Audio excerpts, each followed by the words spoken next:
भाजपा की परिवर्तन यात्रा की। परिवर्तन यात्रा पहुंची शाहपुरा। शाहपुरा वो तो कभी भीलवाड़ा का हिस्सा था, अब जिला बन गया।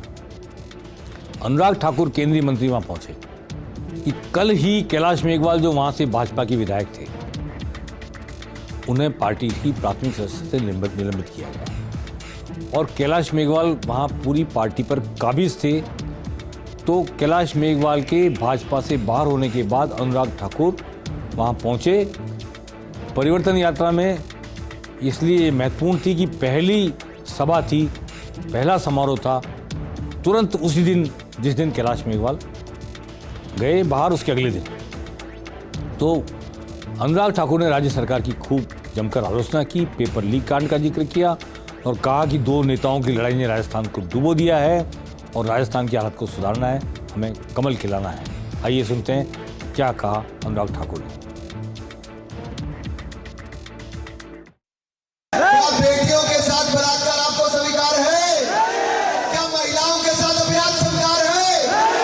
क्या ये खनन माफिया स्वीकार है? क्या पेपर लीक स्वीकार है? क्या ये भ्रष्टाचार स्वीकार है? क्या ये गैंग वार स्वीकार है? क्या ये माफिया राज स्वीकार है? अगर नहीं है तो क्या लूट की सरकार को उठा कर फेंक दो, वापिस एक बार कमल का फूल खिला दो मेरे भाइयों बहनों। अब चलते चलते बात कर लेते हैं भाजपा और कांग्रेस की जनरल राजनीति की। भाजपा में कल से ये बात उड़ी हुई है कि 65 सीटों की लिस्ट फाइनल हो चुकी है और कभी भी जारी हो सकती है। ये बात सही है कि 65 सीटें जो सबसे कठिन सीट मानी जाती है, सबसे कम अंतर से हारे या फिर लगातार 3 बार हारे, 4 बार हारे, 2 बार हारे, 2 बार तो कम लेकिन 3, 4 बार, 5 बार हारने वाली सीटें, ऐसी 65 सीटों की एक लिस्ट बनी है। हो सकता है उनमें 5-4 सीट वो भी हो जो बहुत शॉर्ट सीट हो। उनके उम्मीदवारों के नाम लगभग तय हैं, 2-2 नाम। और पिछले दिनों जब वसुंधरा राजे को बुलाया गया था बीजेपी ऑफिस जयपुर में मिलने के लिए, तो वहां पर इस सीट पर चर्चा हुई थी, 65 सीटों पर। उस दिन प्रदेश अध्यक्ष मौजूद थे, अरुण सिंह जी मौजूद थे और संगठन महामंत्री चंद्रशेखर जी मौजूद थे। इसके बाद दिल्ली में 3 दिन पहले फिर बैठक हुई है जिसमें केंद्रीय मंत्री और राजस्थान के प्रभारी प्रहलाद जोशी मौजूद रहे। इसलिए 65 सीटों की एक लिस्ट है, इसमें कोई दो राय नहीं। नाम कुछ सिंगल हैं, कुछ डबल हैं, प्रॉस एंड कॉन्स जानने की कोशिश की जा रही है। लेकिन मेरा मानना व्यक्तिगत रूप से यह है, मेरे एनालिसिस है कि परिवर्तन संकल्प यात्रा के समापन तक शायद कोई लिस्ट जारी नहीं होगी।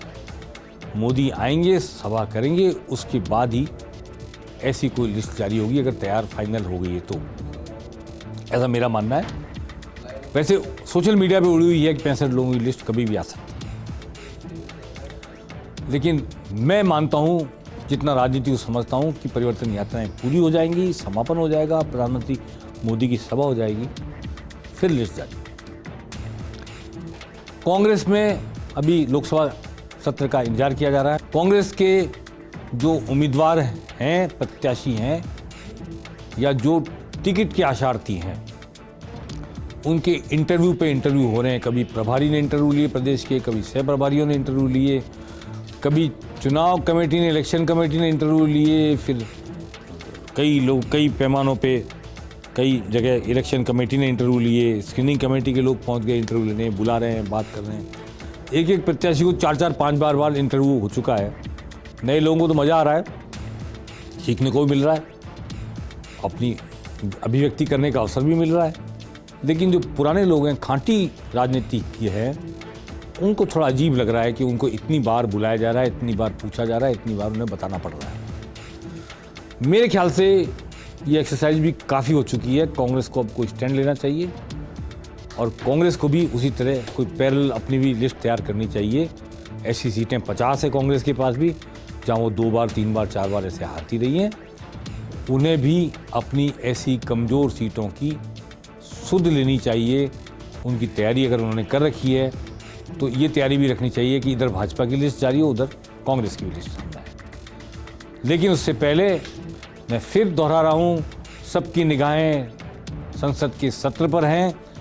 वन नेशन वन इलेक्शन की जो हवा उड़ी थी, वन नेशन वन इलेक्शन को लेकर कहीं ऐसा तो नहीं हो रहा कि विधानसभा चुनाव लोकसभा चुनाव के साथ कराए जाएं। ये एक ऐसी चर्चा है, हवा है, जिसने सभी को ठिठक जाने को मजबूर कर दिया है। तो अब आइए देखते हैं क्या होता है संसद के सत्र में।